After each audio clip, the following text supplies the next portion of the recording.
Ariel Helwani following UFC 196 alongside one of the happiest men in Las Vegas tonight. That is one of the top contenders, if not the top contender in the UFC's welterweight division, Tyron Woodley. Tyron, we've been talking over the past few weeks, and it seems like every time another top contender gets booked, you're like, all right, 3 more left, 2 more left, 1 more left.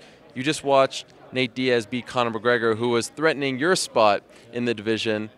Are you ecstatic right now? I'm ecstatic. For one, I want to thank Nate Diaz for positioning me as the #1 option for the world title fight against Robbie Lawler. I've never rooted for Diaz more than I have tonight, ever.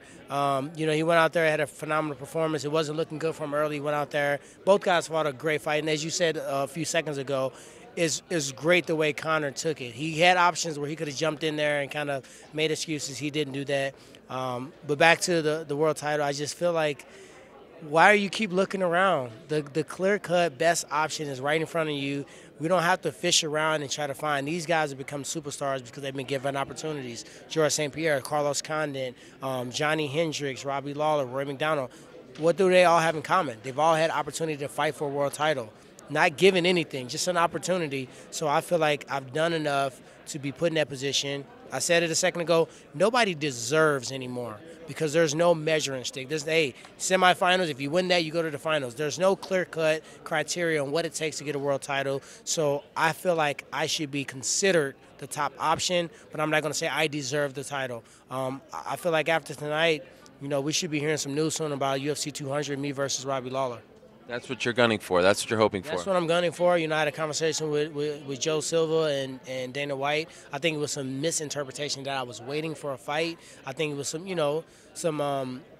confusion that I was offered a fight or that I didn't want to fight. That was never the option.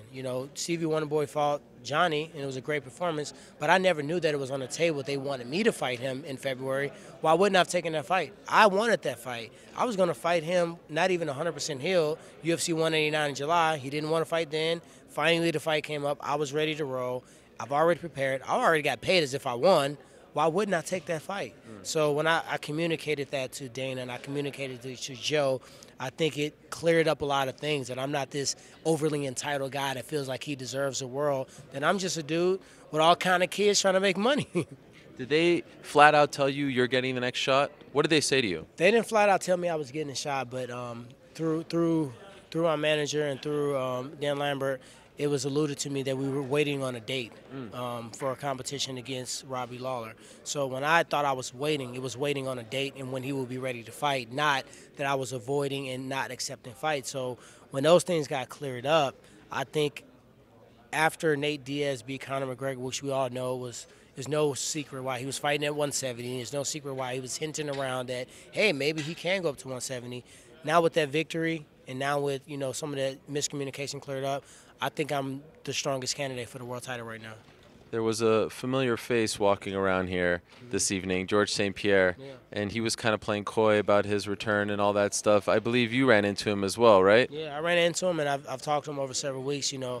I don't assume anything, and if I want to know something, I'm going to ask you. You guys know by now, if I want to say something, I'm going to say it. I got no clear-cut answer that George St. Pierre was going to fight. You and me both. Yeah, and that he was going to fight in this UFC 200. So with that said, man, I'm just a #1 choice, and it's kind of funny that you have to do that. You would think that 6 top 10 victories and always being a professional, always coming up ready to fight, always making weight, beating top guys, and having 4 finishes out of my 5 victories, that I would be in a position. Guys have gotten titles with way less. Conor McGregor had 2 top 10 victories.